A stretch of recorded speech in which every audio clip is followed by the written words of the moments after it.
افغانستان څنګه 600 میلیارډ ډالر تاوان کړی دی. د امپراتور ټي وي قدرمن لیدونکو ستړي مشئ، وخت مو بخیر.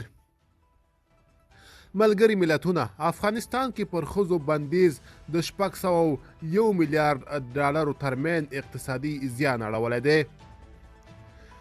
د ملګرو ملتونو پر اقتصادي دفتر یو NDP وایي اټکل کېږي چې پر ښځو د طالبانو لګېدلي بندیزونه له 600 څخه تر 1 میلیارډ ډالرو پورې اقتصادي زیان اړولی دی.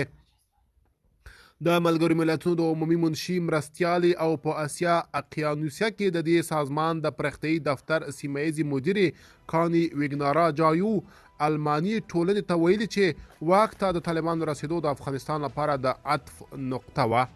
هغه ویلي چې افغان وګړي له سختو ستونزو سره لاس او ګریوان دي او نږدې 15 سلنې د ورځې له 1 ډالر څخه په کمو پیسو ژوند تیروي.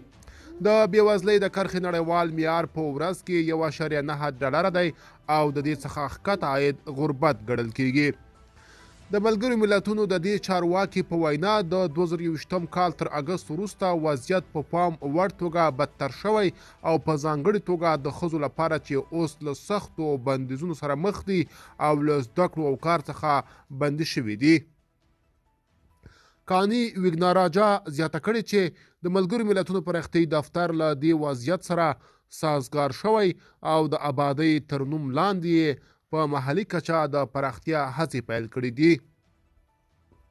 د ویلي زموږ د ښځو تر مالکیت لاندې د دندو پر مستقیم ملاتړ، د دندو پر رامنځته کولو بنسټیز ټولنیز خدماتو، جدید میکانونو، انرژیو او د ریسک پر مدیریت تمرکز کوو تر څو محلي اقتصادونه فعال وساتو او خوراکي امنیت او انرژي تضمین کړو، د خلکو د ژوند وضعیت ښه کړو او د آفاتو په وړاندې خوندیتوب وکړو.